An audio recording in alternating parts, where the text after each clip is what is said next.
네, 안녕하십니까. 건설업 전문 세무사 조영재입니다. 오늘은 잔금, 지난 시간에 이어서 잔금 받았을 때 세금계산서 발행 어떻게 해야 되는지 살펴보도록 하겠습니다. 우리가 선금 먼저 받았고, 그 다음에 선금과 계약금 구별하는 거 봤고요. 기성금, 세금계산서 발행은 좀 이따 보겠지만 어쨌든 선금과 기성금의 관계 살펴봤고, 세금계산서와 또 대금 받을 금액에 대해서 살펴봤고요. 잔금의 세금계산서 언제 발행해야 되는지, 우리가 흔히 공사가 완료되지 않으면 돈을 안 주고, 돈을 안 주면 세금계산 발행 안 하고 뭐 이렇게 되죠. 근데 공사가 완료됐다 하더라도 대금을 못 받은 경우 세금계산서 발행을 안 하는 경향이 있는데, 이러다가는 나중에 발행한다, 이미 공사가 다 완료됐는데도 나중에 발행한다든가 하면 세금계산서 공급 시기에 위배한 세금계산서라 사실과 다른 세금계산서이기 때문에 공급받는 사람은 매입세액이 불공제되고 공급하는 자는 가산세가 있고 또 이 매입자도 문제가 있습니다. 그래서 건설공사에서는 부가세가 상당 금액을 차지하기 때문에 특별히 잔금의 세금계산서 발행 시기가 중요하다. 잔금은 언제 해야 되냐? 공사 완료일에 무조건 발행해야 된다. 공사가 언제 완료된 걸 보냐? 보통은 사용 승인, 관청에 사용 승인 받을 때죠. 실제 공사 완료일이 언제냐라고 하는 것도 부수적으로 입증해야 될 필요가 있습니다. 그래서 그때그때 사정에 따라서 작업일보, 현장 사진, 자재 투입분 뭐 이런 자료들이 있으면 그걸 보관하도록 해야 되겠습니다. 혹시라도 사용 승인일에 맞추지만은 실제 공사 완료일과 다르다라고 하는 과세관청의 시비가 있을 수 있으니까요. 자, 근데 이 공사 완료의 사용 승인이 다 됐는데 도급 금액에 대해서 다툼이 있다라고 하면 이 다툼이 완료된 다툼이 완전히 해소되는 시점은 언제입니까? 소송이 진행되면 소송 판결이죠. 소송이 확정 판결입니다. 그러니까 소송에 대해서 이의가 없는 상태에 이르는 그 시기가 되겠고요. 임시 사용 승인은 사용 승인과 다릅니다. 임시 사용 승인은 공사가 기본적으로 꼭 기억하실 게 완료된 걸로 보지는 않기 때문에 아직 완료가 됐다 않다는 얘기는 뭐가 있다는 얘기입니까? 잔여 공사가 있다는 얘기죠. 그래서 잔여 공사까지 완료된 그날에 세금계산서 분급 시기가 된다. 그날을 작성일자로 해서 세금계산서 발행을 해야 된다, 이런 얘기입니다. 그러니까 임시자가 붙은 거는 주의하셔야 됩니다. 또한 하자보수 공사, 요거는 어떻습니까? 하자보수 공사는 무슨 의미입니까? 공사가 다 끝나고 하자가 있다, 이런 얘기죠. 하자는 공사가 끝나야 하자가 발생하니까, 그러면 하자보수 공사가 있는 경우에도 당초 계약서상 금액에 대해서는 하자보수가 끝난 다음에 다 일괄해서 끊는 게 아니라 당초 거는 영무 제공 완료일에 세금계산서를 발행을 해야 된다는 얘기입니다. 그래서 하자보수 공사에 대해서는 별도로 보통은 대금을 받지 않기 때문에 부가세 과세 대상이 아니겠죠. 이거에 대해서는 어차피 도급 금액에 포함되어 있으니까 보통 하자 이행증권 또는 뭐 하자보수 충당금 이런 거 설정을 하니까요. 자, 그래서 이런 것들이 위배되면 문제가 생긴다라는 얘기였고요. 표로 살펴보시면 이제 사용 승인 후 잔여 공사, 마무리 공사, 이 마무리 공사, 잔여 공사는 뭘로 볼까요? 잔여 공사가 있을 때는 잔여 공사까지 완료돼야 전체 공사가 완료되는 것으로 봅니다. 그래서 잔여 공사는 잔여 공사가 있다면 마무리 공사의 실제 공사 완료이다. 그때를 공급 시기로 한다. 그때를 작성일자로 세금계산 발행을 해야 되지만 이 추가 공사는요, 추가 공사라는 건 통상 언제 발생합니까? 공사가 진행되다가 설계가 변경돼서, 공사가 진행되다가 설계가 변경돼서 기존 원래 본 공사는 다 끝나고 마무리쯤에 설계가 변경이 돼서 별도 공사가 진행될 때 추가 공사라고 얘기하는데, 실무에서는 추가 공사인지 기존 공사의 잔여 공사인지 구별이 상당히 모호하죠. 그러나 어쨌든 간에 구별할 수 있다 치고 그 추가 공사에 대해서는 언제 세금계산서, 기존 공사하고 섞어찌개로 세금계산 발행하면 안 된다는 얘기입니다. 예. 이런 경우가 있는데 다가구 주택 짓는데 1층에 주차장 면적에 제한이 있었습니다. 예, 주차장 면적 제한이 있으니까 주차 대수를 확보하기 위해서 그 1층에 상가와 주차장이 있었는데 상가를 상당히 줄이고 주차장 면적을 확보했다 이거예요. 자, 그러면 이 주차장 면적에 대해서 어느 정도 확보를 했으니까 상가 부분은 작은 상태죠. 근데 이렇게 해서 사용 승인이 다 끝나고 뒤에 추가 공사를 통해서 이 주차장 면적 부분을 제외하고 일부 제외하고 상가를 확장한다. 이렇게 됐을 때 이 추가 공사에 대한 세금계산서는 별도의 공사니까 별도의 세금계산서를 발행을 해야 됩니다. 이것까지 합쳐서 결국은 그 추가 공사까지 애초에 다 하기로 했지 않냐라고 해서 하나로 합쳐서 세금계산서를 추가 공사 때 발행하면 안 되고요. 본 공사 끝날 시점에 발행을 하셔야 되겠습니다. 이런 경우는 또 공통매입세액 안분계산이 또 문제가 되죠. 다가구 주택 같은 경우는 면세 부분이 있고 또 과세분이 있는데 이 과세분의 면적이 애초에 추가공사 하기 전의 면적과 추가공사 한 후의 면적이 달라지기 때문에 커지기 때문에 과세 부분이 더 커지는 그런 부분도 있겠죠. 그래서 공통매입세액이 더 과세 쪽으로 되는 부분도 있을 겁니다.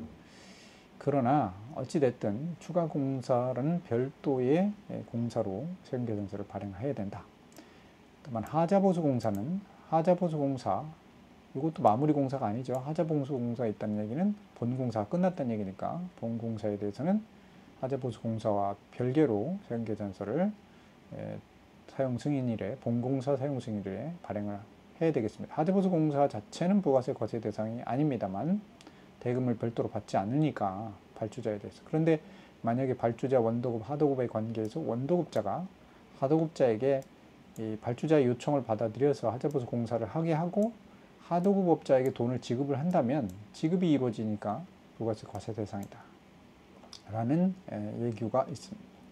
주의하시고, 또 관급 공사에 있어서 잔금 세금 계산서, 이거는 일반적인 사용 승인일이라기보다는 관급 공사의 키는 담당자가 가지고 있죠. 관급 공무원.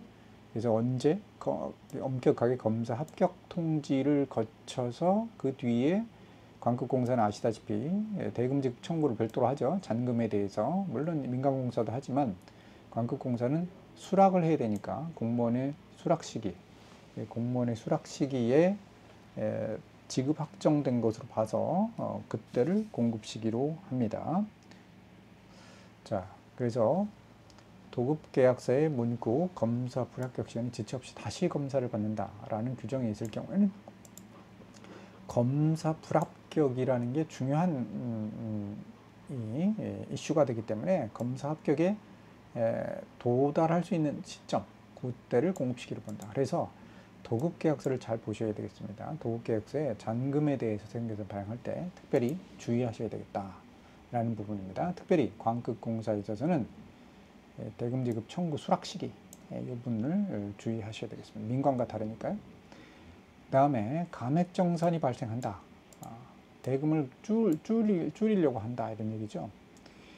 이거를 원래 계약서상 금액보다 늘어나는 게 보통인데 줄어들었다라고 하면 어떤 사유에 의해서 공급시기 도래 전에 계약 변경을 했다라고 해서 감액정산이다. 계약 변경을 해버렸다는 얘기는 중요한 의미를 갖죠. 당사자 간의 공급가액에 대해서 합의를 봤다는 얘기니까 이런 경우에는 감액정산을 쓴 감액 후의 금액으로 세금계산 발행을 합니다. 근데 계약 변경이 이루어지지 않고 감액을 일방에 의해서 감액을 한다라고 하면 이거는 계약 변경이 이루어지지 않기 때문에 당초 공급가액으로 세금계산서를 발급합니다. 계약 변경 없이 감액이라 그래가지고 발주자가 감액했으니까 원도급자가 금액을 못 받을 것 같아 해서 일부 적게 세금계산 발행하는 게 아니라는 얘기죠. 반드시 계약 변경이 감액되더라도 감액에 대해서는 분쟁이 있으니까 사실 계약 변경까지 안 하려고 하겠지만 세금 계산서 발급의 측면에 있어서는 합의를 하셔야 된다는 얘기. 그렇지 않으면 사실과 다른 세금 계산서 그 금액만큼 되는 문제가 생깁니다. 자, 이제 소송의 부분인데 대금에 대한 소송이 흔합니다. 그래서 사용 승인이 이루어지고 나서 소송이 이루어지는 경우는 이제 사용 승인이 다 떨어졌으니까 어떻습니까? 공급 시기가 완전히 도래한 이후에 소송이 제기됐다. 공사 금액을 변경하고자 하는 소송. 공급 시기가 다 끝났는데도 요 키는 공사 금액이 변경됐다라는 변경. 그러니까 이게 발주자하고 건설업체하고 늘 싸우는 건데 공사 금액에 대한 이견들이 늘 있는 겁니다. 그래서 그 변경에 대해서 소송이 들어간다. 그러면 확정됐다 하더라도 공급 시기가 끝났다 하더라도 이후에 소송, 금액 변경에 대한 소송은 확정 판결 일쪽으로 간다. 해서 하급심의 경우에는 상고기간 종료일로 들어간다라는 것을 알고 계셔야 되겠습니다. 그런데 공사대금의 정산이 이루어지지 않았다. 이건 별개죠. 변경이냐, 얘기죠. 정산이냐, 공사대금 못 받았다 이런 얘기죠. 이런 소송은 공사대금이 이미 확정된 이후에 아직 돈을 이 확정된 이후 그 대금의 정산이 뭐 불분명하다라고 하면 당초 영무 제공 완료 시 공급 시기로 들어간다는 겁니다. 돈을 받았냐 못 받았냐의 부분이고 이거는 공사 금액을 변경하냐 안 하냐의 부분입니다. 이것과 더불어서 주의하실 게 우리가 정산에 대한 부분은 조금 이따가 추가적으로 살펴보겠는데 이 정산하고 조금 다른 부분입니다. 정산을 해야 하는 항목이 있죠. 퇴직공제라든가 국민연금이라든가 건강보험 이런 부분들이 정산이 돼야 될 부분인데 그거는 어떻게 처리하냐라는 부분인데 그거는 별개의 개념으로 조금 이따 살펴보겠습니다. 임시사용 후 잔여공사는 말씀드렸듯이 이거는 임시사용은 사용승인이 아니기 때문에 공사 끝난 게 아닙니다. 잔여공사까지 다 해야 그때가 공급시기다 라고 말씀드렸습니다. 그래서 법령 해석 부과의 예시가 있고요. 자, 잔금의 세금계산서 발행 금액에 있어서 사후 정산 항목에 대한 얘기입니다. 사후 정산이 이루어지면 보통 감액이 되어서 입금이 되죠.